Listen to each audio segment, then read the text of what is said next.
Hello friends, எல்லாருக்கும் வணக்கம். எல்லாரும் எப்படி இருக்கீங்க? நல்லா இருக்கீங்களா? நாங்களும் நல்லா இருக்கோம். இன்றைக்கி நம்ம சேனலில் என்ன வீடியோ பார்க்க போகிறோம்னு பார்த்தீங்கன்னா, குட்டீஸ் எல்லாருக்குமே ரொம்ப ரொம்ப பிடிச்ச கேக் ரெசிபி தான் நான் இன்றைக்கி உங்கள் கூட ஷேர் பண்ணிக்க போகிறேன். அதுவும் ரொம்ப ஹெல்தியான ரெசிபிங்க. அம்மாக்கள் எல்லோரும் நோட் பண்ணிக்கோங்க. எப்படி பண்ணுறது அப்படின்றத நம்ம பார்க்கலாம். ஸோ கேக் பண்ணுறதுக்கு நிறைய பொருட்கள் வாங்கணும்னு அவசியமே இல்லைங்க. ஒரே ஒரு பிளெண்டர் மட்டும் வாங்கி வச்சுக்கோங்க. அதாவது நம்ம கேக் மாவெல்லாம் மிக்ஸ் பண்ணுவோம்ல, அந்த கேக் பிளெண்டர் அது மட்டும் வாங்கி வச்சுக்கோங்க. மற்றபடி நம்ம அளவு எல்லாமே நம்ம வீட்டில் இருக்கிற பவுல் வச்சே யூஸ் பண்ணிக்கலாம். ஸோ ஹெல்தியான முறையில் நம்ம குழந்தைங்களுக்கு நம்ம வீட்டிலே கேக் பண்ணி கொடுத்துர்லாங்க.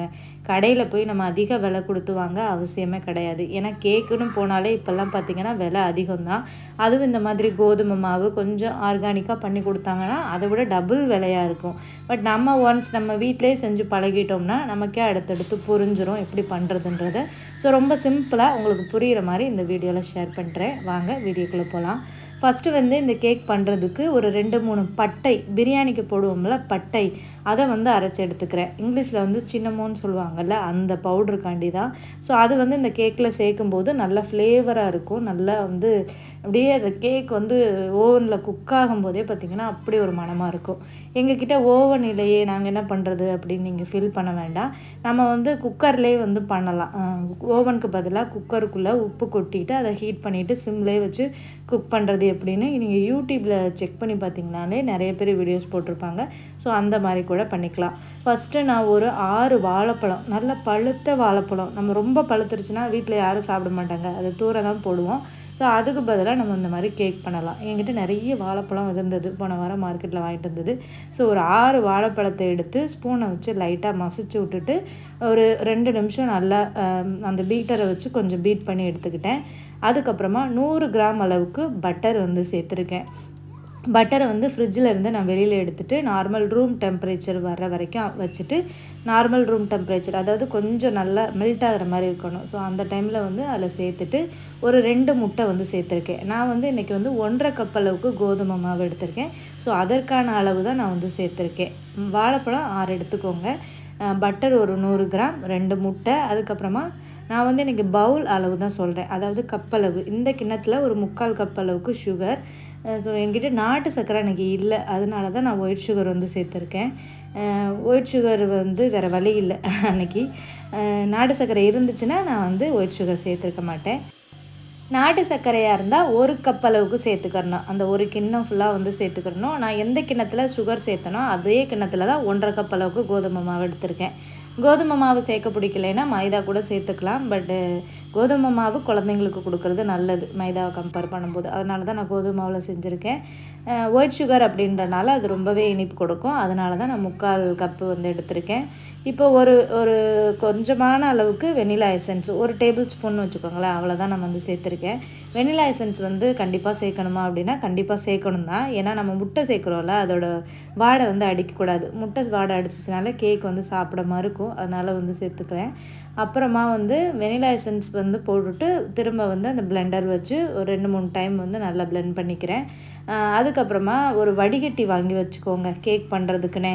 இதில் டீயும் வடிகட்டக்கூடாது, மற்ற எதுவுமே வடிகட்டக்கூடாது. இது நான் எப்போவுமே கேக் பண்ணுறதுக்குன்னே தனியாக வச்சுக்கிடுவேன். ஸோ இந்த மாதிரி இது ஊர்லேருந்து வாங்கிட்டு வந்த வடிகட்டி தான், ஒரு 100 ரூபா வரும்.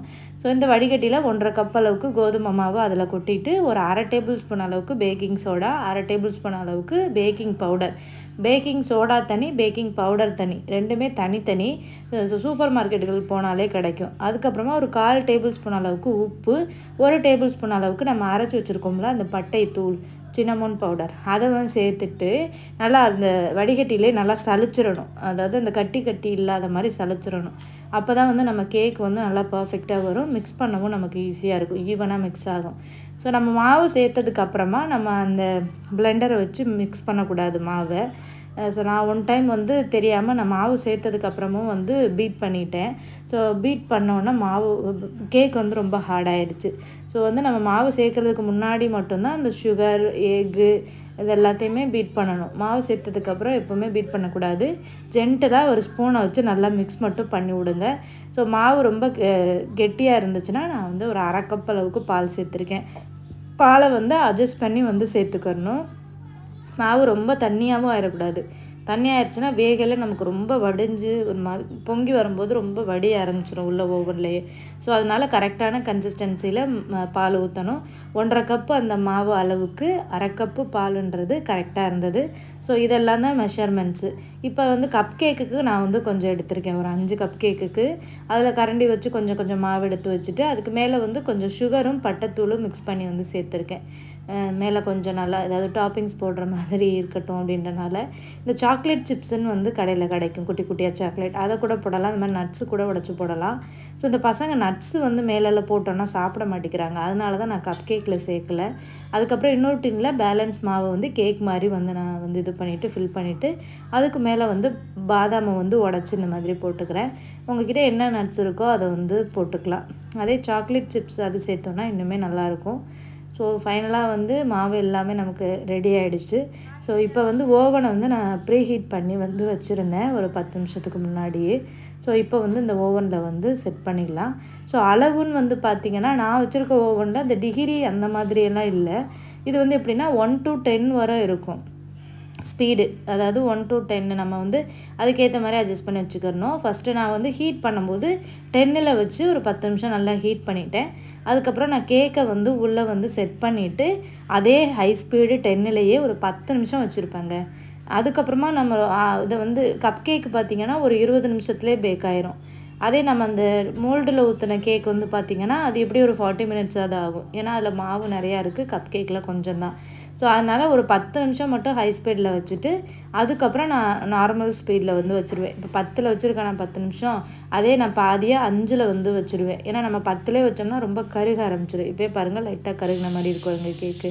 பட் கப் கேக் வந்து நல்லா கரெக்டாக ப்ராப்பராக வந்து வெந்து வந்துருந்துச்சு. கப் கேக்குக்கு ஒரு 20 நிமிஷமே போதுமானது. ஸோ உங்களோட ஓவன், நீங்கள் வச்சுருக்க ஓவன் எந்த மாதிரி இருக்குன்னு எனக்கு தெரியல. நீங்கள் வந்து கூகுள்லேயே வந்து செக் பண்ணி பார்க்கலாம். அதோட மாடல் போட்டு ஒவ்வொரு பேக் பண்ணுறதுக்கும் நம்ம வந்து எந்த அளவில் வச்சுக்கலாம் அப்படின்னு சொல்லிட்டு. ஸோ நான் வச்சுருக்க இந்த ஓவனில் வந்து நான் வந்து ஷேர் பண்ணியிருக்கேன். மோஸ்ட்லி நாங்கள் ப்ரூனே கண்ட்ரியில் இருக்கிற எல்லாருக்குமே இந்த மாதிரி தான் அடுப்போடு வந்து சேர்த்து வரும் ஓவன். தனியாகவும் வந்து நம்ம வேணும்னா வந்து வாங்கிக்கலாம். ஸோ நாங்கள் வீடு குடி வரும்போதே இங்கே வந்து இந்த மாதிரி அடுப்போடே ஒரு ஓவன் இருந்தது, இன்னொன்று தனியாக ஒரு ஓவனும் இருந்தது. ஸோ அதை வந்து நாங்கள் ஸ்டோர் ரூமில் எடுத்து வச்சிட்டோம். அது வந்து ரொம்ப துருப்பிடிச்சிருந்த மாதிரி இருந்தது. ஸோ அதில் வந்து எப்படி யூஸ் பண்ண ரொம்ப நாளாக யூஸ் பண்ணாமல் அப்படியே இருந்த மாதிரி இருந்தது. இப்போ பாருங்கள் சூப்பராக வந்து கப் கேக் ரெடி ஆகிடுச்சு. ஆதவுக்கு ரொம்ப ரொம்ப பிடிச்சிருந்தது. முகிலுக்கு வந்து அந்த கேக்கை பேக் பண்ணும்போது அப்படி ஒரு சத்தம் போட்டான், வேணும் வேணும் வேணும் எடுத்தாங்கன்னு. இன்னும் வேகவே இல்லைடா அப்படின்னு சொன்னேன், கேட்கவே இல்லை. எடுத்ததுக்கப்புறமா அவனுக்கு அந்த சாப்பிட்ற ஒரு இன்ட்ரெஸ்ட்டே போயிடும். பட் அதை வந்து ரொம்ப ரொம்ப லைக் பண்ணி சாப்பிட்டான். ரொம்பவும் சாஃப்டாக இருந்ததுங்க. என் ஹஸ்பண்டே ரொம்ப ஆச்சரியப்பட்டாங்க, என்ன கடையில் உள்ள மாதிரியே வந்திருக்கு, இனிமேல் அடிக்கடி பசங்களுக்கு செஞ்சு கொடு, கடையில் வாங்குறதுக்கு இது வந்து ரொம்ப நல்லதாக இருக்கும்னு. அதுக்கப்புறம் இந்த கேக்குமே ஒரு 40 நிமிஷத்துக்கு அப்புறமா வெந்துருச்சு. ஸோ இங்கே பாருங்கள் அந்த கேக்கை என்ன பாடுபடுத்துகிறானுங்க பாருங்கள். அதை முகிலுக்கு வந்து அதை பிச்சு அதை உடச்சி எல்லாத்தையும் தூளாக ஆக்கணும். பாருங்கள் இப்போ கேக் காமிக்கிறேன் எவ்வளோ சாஃப்டாக எவ்வளோ சூப்பராக வந்திருக்குன்னு. இந்த கேக்கெல்லாம் ரொம்ப சாஃப்டாக வந்ததுக்கான ரகசியமே வாழைப்பழம் தாங்க. ஸோ நம்ம வந்து குழந்தைங்க வாழைப்பழம் சாப்பிட மாட்டேங்கிறாங்கன்னு ஃபீல் பண்ணுற மம்மிஸாக இருந்தீங்கன்னா இந்த மாதிரி செஞ்சு கொடுங்க. அவ்வளோதாங்க இந்த வீடியோ. நெக்ஸ்ட் வீடியோவில் பார்க்கலாம். பாய்.